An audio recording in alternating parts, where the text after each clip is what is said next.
Challenge is the same for male or female officer. పెద్ద difference ఏమి అనిపించదు when it comes to solving a case or facing public issue ఏదైనా కానివ్వండి. It only the difference is how we handle it. మనం దాన్ని కామ్‌గా ఆలోచించి పాజిటివ్‌గా తీసుకోగలిగితే, చేయగలిగితే it will be much easier and much cooler. Sometimes it goes out of hand also. అంటే కొన్ని అన్‌కంట్రోల్డ్ ఫ్యాక్టర్స్ ఉంటాయి మనకి. But still we need to assess and then take it in a very positive way. కామ్‌గా తీసుకోగలిగితే ఈజీగా మనం చేయొచ్చు ఆ ఛాలెంజ్‌ని. దాన్ని సాల్వ్ చేయొచ్చు ఆ ప్రాబ్లమ్‌ని. ఒక ప్రాబ్లమ్ సాల్వేషన్ దిశగా మీరు లేదా ఒక కేస్‌ని ఛేదించడానికి కానీ, ఇంకా టెక్నాలజీ మనకి చాలా రిఫార్మ్స్ జరగాలి. ఇక్కడ ఈ ప్లేస్‌లో డిలే అయిపోతుంది మనకి. ఇలా జరగకుండా ఉండుంటే కేస్‌ని ఇంకా మనం ఫాస్ట్‌గా క్యాచ్ చేసేవాళ్ళం అన్న సిట్యుయేషన్స్ మనకి ఇంకా ఉన్నాయేమో అనిపిస్తూ ఉంటుంది సార్. డెఫినెట్‌గా ఉన్నాయి. ఇంకా ఉన్నాయి. ఎందుకంటే ఒకవేళ మనం చూసినట్లయితే అన్ని ఏరియాస్‌లో మనకు కనెక్టివిటీ అనేది ఇంకా ఇష్యూగానే ఉంది. ఎందుకంటే మనకి కొన్ని రిమోట్ ఏరియాస్ ఉన్నాయి. ఆ రిమోట్ ఏరియాస్‌లో మనకి నెట్ కనెక్టివిటీ కానివ్వండి, లేకపోతే మొబైల్ కనెక్టివిటీ కొంత లేకపోవడము, కొంత ఇన్ఫర్మేషన్ లేట్‌గా రావడము, తర్వాత కొన్నిసార్లు విక్టిమ్ కానీ, కంప్లెయినెంట్ గాని ఇమ్మీడియేట్‌గా వచ్చి చెప్పకపోవడంలో there will be a delay of time. So బట్టి కూడా కొన్నిసార్లు మనకి ఎవిడెన్స్ కలెక్ట్ చేయడం గానీ, లేకపోతే ఎవిడెన్స్ గ్యాదర్ చేయడంలో కొంత ఇబ్బంది డెఫినిట్‌గా వస్తుంది. టెక్నాలజీ ఇంప్రూవ్ అయ్యే కొద్దీ ఏమవుతుందంటే మనకి యాక్యురసీ పెరుగుతది. అండ్ క్విక్‌గా మనము రెస్పాండ్ అవ్వడానికి కూడా అవకాశం ఉంటుంది.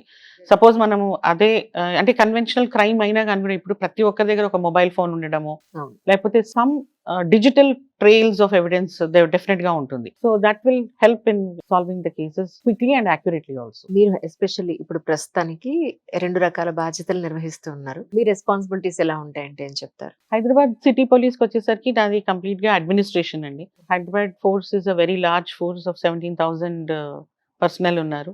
హోమ్ గార్డ్స్, తర్వాత ఎస్‌పీఓస్ నుంచి సీనియర్ ర్యాంక్ వరకు కూడా అందరిని. ఈ అడ్మినిస్ట్రేటివ్ మ్యాటర్స్ కంప్లీట్‌గా వాళ్ళ యొక్క లీవ్స్ కానివ్వండి, పర్మిషన్స్ కానివ్వండి, తర్వాత సాలరీస్, ప్రమోషన్స్, ట్రాన్స్‌ఫర్స్. సో ఇవన్నిట్లో కూడా బేసిక్‌గా వర్క్ ఉంటుంది. Administrative work. And then transfers and postings of people, adjustment of strength. This is completely administration and budget management అవంతా కూడా సిపి గారి రూల్స్ తీసుకొని గైడెన్స్ తీసుకొని I do the administration. Command కంట్రోల్కి వచ్చేసరికి it is a HOD independent గా under the DG's guidance command control ని చేయడం జరుగుతుంది. It's a state level unit. So కొత్తగా ఇప్పుడు మనకి స్టార్ట్ అయ్యి ఫుల్ ఫ్లెడ్జ్‌గా వర్కింగ్ అనేది ఒక 1.5 ఇయర్ నుంచి జరుగుతా ఉంది. ఇంకా చాలా ఇంప్రూవ్‌మెంట్ ఉంది. దాంట్లో చేయాల్సింది ఉంది. చాలా పని ఉంది. So we are working on improving the functioning of the command control. ఇప్పుడు ఎలా అయితే ఇంతమంది జనాభాకి ఇంతమంది డాక్టర్లు ఉండాలి అని మనం అనుకుంటాము. ఇంతమంది జనాభాకి ఇంతమంది పోలీస్ ఉండాలి అనేది మనం జనరల్‌గా అనుకుంటాం. బట్ కాకపోతే హైదరాబాద్ పోలీసింగ్ పాయింట్ ఆఫ్ వ్యూలో కరెక్ట్‌గా రేషియో కరెక్ట్‌గా ఉందంటారా మీ ఉద్దేశ ప్రకారం? లేదు.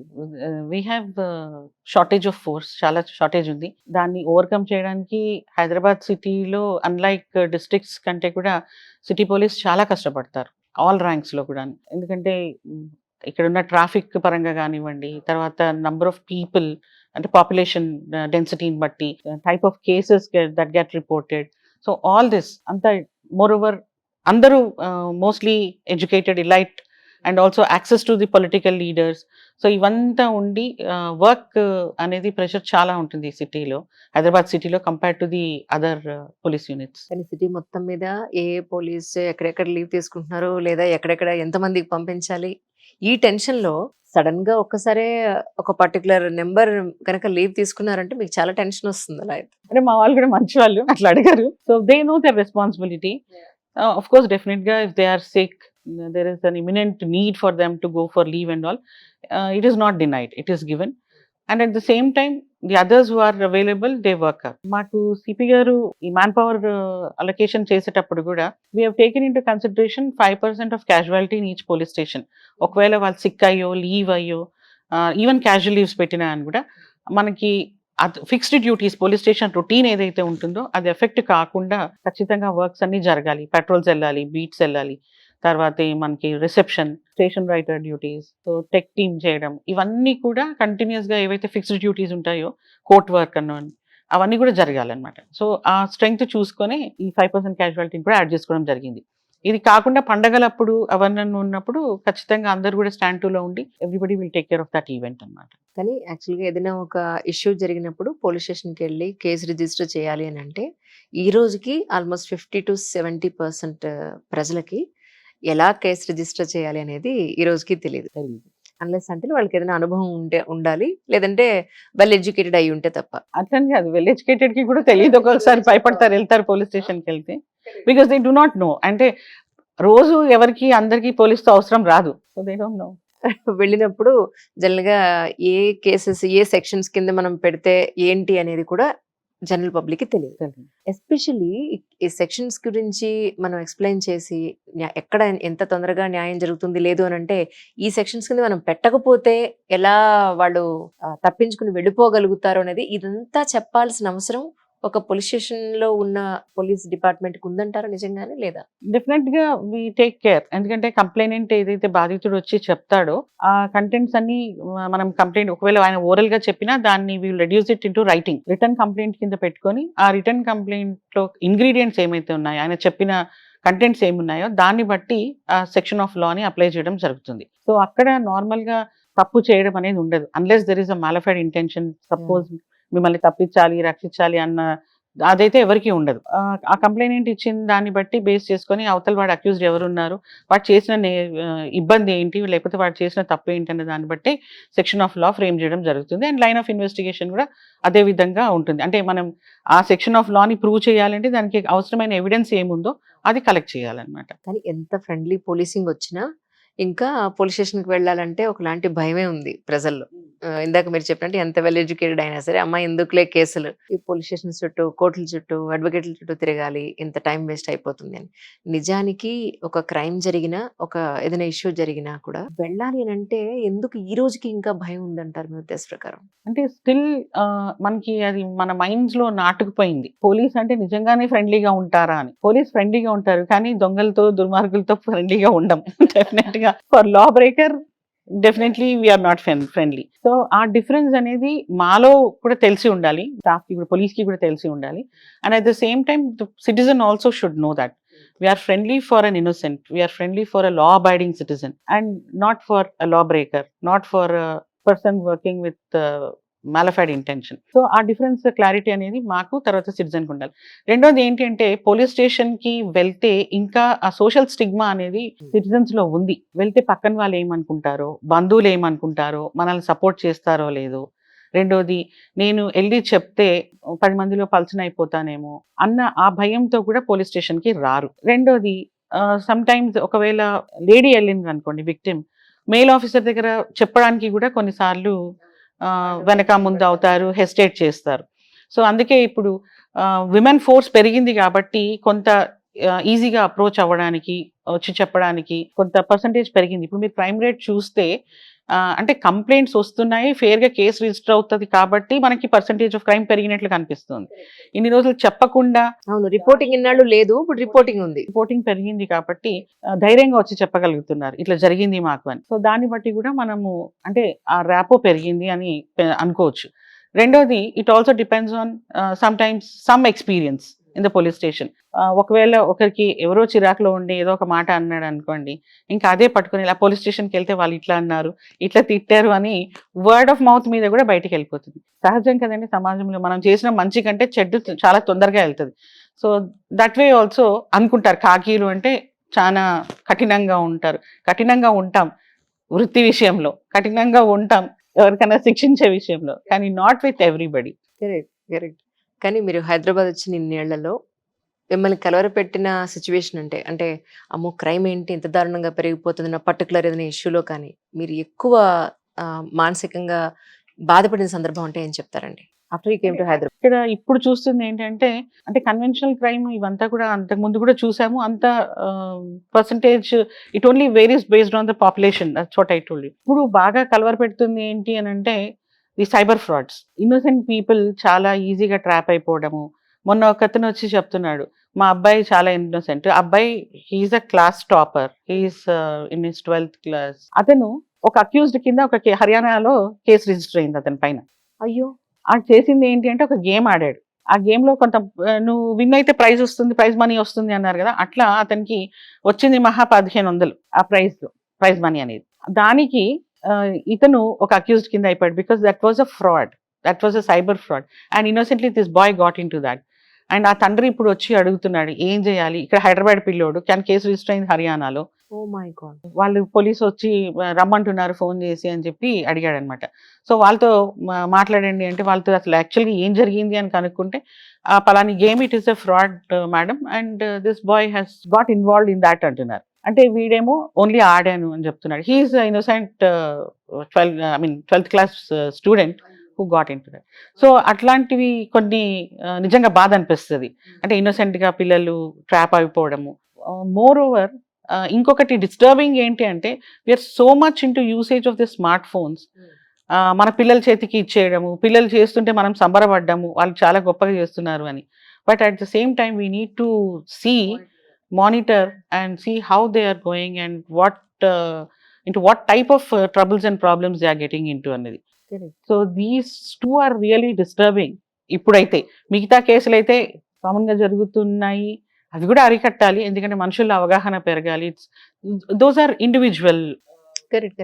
ఇండివిజువల్గా జరిగే అఫెన్సెస్. ఈ ఆర్గనైజ్డ్గా జరిగే వాటిని మాత్రం ఖచ్చితంగా కర్బ్ చేయాల్సిన అవసరం ఉంది. అండ్ ఇప్పుడు ఇదేంటంటే చాలా ఈజీగా వర్నరబుల్గా ఉన్నాం because of the technology. So దీన్ని కౌంటర్ చేయడానికి everybody has to be made aware of the technology, and పేరెంట్స్కి కూడా అవేర్నెస్ ఇవ్వడము. ఆ పిల్లలు ఆడుతా ఏదైనా నొక్కేసినా అని కూడా ఒక దీంట్లోకి ఎంటర్ అయిపోవడము, ఇవన్నీ కూడా జరుగుతూ ఉన్నాయి. అంటే మీ ఉద్దేశ ప్రకారం యాజ్ అ డిపార్ట్మెంటల్ పర్సన్‌గా పేరెంట్స్‌కి మీరేం చెప్తారు? అంటే ఇంటర్మీడియేట్ అయ్యేంత వరకు ఇప్పుడు మీరు చెప్పిన అబ్బాయి కూడా ఇంటర్మీడియేట్ చదువుతున్న ఇంటర్మీడియట్. పిల్లాడు కదా! సో దీన్ని బట్టి ఏది టచ్ చేయాలి? ఏది టచ్ చేయొద్దు? అసలు ఏ ఏజ్‌కి మనం వాళ్ళకి ఒక ఫోన్ ప్రొవైడ్ చేయాలంటే మీరేం అడ్వైస్ చేస్తారు? యాక్చువల్గా ఫోన్లు ఆడడానికి అనవసరమైన వాటికి వాడడానికి కాదు అది. That is for at least to know where you are, whether you are safe or no, లేకపోతే ఏదైనా ఇంపార్టెంట్ ఇన్ఫర్మేషన్ ఏమన్నా పంపించడానికి. ఆఫ్ కోర్స్ టెక్నాలజీ ఉంది కాబట్టి it has also become an instrument of entertainment of what ever. But everybody, అంటే నేను అదే అంటున్నాను, తల్లిదండ్రులు సూపర్వైజ్ చేయగలగాలి. తల్లిదండ్రులే ఫోన్ పట్టుకొని కూర్చొని ఆ ఒక్క హాల్లో నలుగురుంటే నలుగురు 4 ఫోన్లు పట్టుకొని కూర్చుంటున్నారు. ఎప్పుడు మాట్లాడుతున్నారు?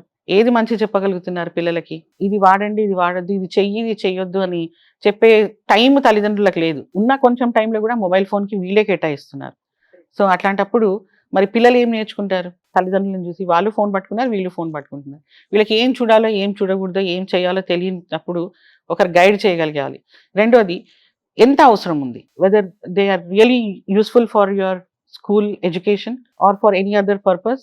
దాన్ని బట్టి మనం ఆ level of, because we have money, because we can afford, నాకు ఐఫోన్ అంటే ఐఫోన్ కావాలి, అవసరం ఉందా లేదా కూడా చూడట్లేదు. So that really spoils our younger generation. వీళ్ళు చదువుకోవడానికి బయటకు వెళ్ళినా ఇంటికి వచ్చినప్పుడు పేరెంట్స్ జాబ్స్ లో ఉండడం వల్ల ఇంట్లో ఎవరు లేకపోయినా కమ్యూనికేషన్ గురించి యాక్చువల్లీ పేరెంట్స్ ఇచ్చేది ఫస్ట్ ప్రయారిటీ దానికే ఇస్తారు.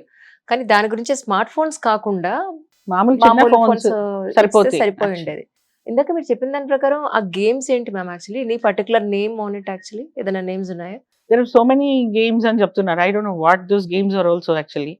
అంటే like you got lucky draw అని చెప్పి, ఈవెన్ హెల్త్ ఇన్సూరెన్సెస్ పేర్ల మీద, హాస్పిటల్స్ పేర్ల మీద, తర్వాత some big malls, you do this, you answer few questions, you will get iPhone.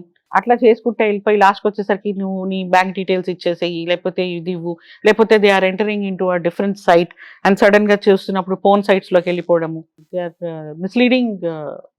అంటే the cover page is different and then it lands up somewhere. ఎవరైనా సరే పోలీస్ డిపార్ట్మెంట్లోకి ఎంటర్ అయిన తర్వాత, అది గ్రూప్ 1 కావచ్చు, నిజంగానే పోలీస్ డిపార్ట్మెంట్లో ఐపీఎస్ ఆఫీసర్స్ కావచ్చు, ఎనీ సెక్టార్, ఏ సెక్టార్లో అయినా కూడా, ఎస్పెషల్లీ యూనిఫామ్ జాబ్స్లో ఒక్కసారి యూనిఫామ్ వేసుకున్న వెంటనే మెంటల్గా ప్రిపేర్ అవ్వాల్సింది ఏంటి? You need to be strong mentally. ఎందుకంటే కొన్ని అన్ఫోర్సింగ్ ఛాలెంజెస్ అనేవి ఉంటాయి. Whether it is again I tell you, whether male officer అయినా ఫీమేల్ ఆఫీసర్ అయినా, ఆ జాబ్ ఎన్వైర్న్మెంట్ని బట్టి, ఆ ఛాలెంజెస్ని బట్టి you need to be mentally strong and we need to be more self motivated and self controlled. అంటే ఎవరో చూస్తారు, సమాజం చూస్తుంది నన్ను, లేకపోతే నా సీనియర్ ఆఫీసర్ చూస్తాడు, you don't need to bother about that. When you know what you are, when you have a self control, ఏది రైట్ ఏది wrong and you are mentally strong you can face any challenge. So that is what the first thing which is needed for a police officer. ఎందుకంటే చాలా వస్తాయి, ప్రలోభాలు వస్తాయి, ఇబ్బందులు వస్తాయి, ఒత్తిళ్ళు వస్తాయి.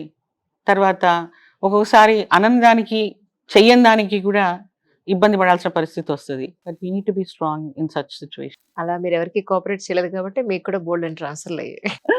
Of course. నిజానికి ఎనీ సివిల్ సర్వెంట్‌కి ఏదో ఒక టైంలో ఎన్నో రకాలైన ఐదర్ పొలిటికల్ కావచ్చు, ఎనీ అదర్ ప్రెజర్స్ కావచ్చు, చాలా రకాలైన ప్రలోభాలకు కూడా లొంగే అవకాశాలు అండ్ సిట్యుయేషన్స్ కూడా ఎక్కువ వస్తూ ఉంటాయి.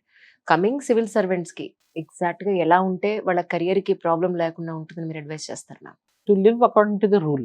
ఇది కరెక్టా ఇది రాంగా అన్నది కాదు. రూల్ ఏం చెప్తుంది, చట్టం ఏం చెప్తుంది. Nobody is above rule and law, whether it is a civil servant or a civilian. So మనం రూల్ ప్రకారము వెళ్తే, లే డౌన్ రూల్స్ ప్రకారం, it will not be a problem. Yeah, డెఫినెట్గా ప్రెషర్ రావచ్చు పై అధికారుల నుంచో లేకపోతే పాలిటీషియన్స్ నుంచో ఇంకెవరి నుంచో. But when you stick to the rule you will not get into a problem. అది కాకుండా కొంచెం మనం ఎక్కడో ఒక చోట సాఫ్ట్ అవ్వడము, లేకపోతే అంటే ఒకవేళ పర్సనల్ గెయిన్ కోసమో లేకపోతే మానిటరీ గెయిన్ కోసమో కాకపోయినా మంచితనం కోసం ఒక్కొక్కసారి పర్వాలేదులే చేయొచ్చు అనుకుంటే కూడా ఇబ్బంది అవుతుంది. ఎందుకంటే it is not according to the rule. So that is the only thing. The basic thing is stick to the rule.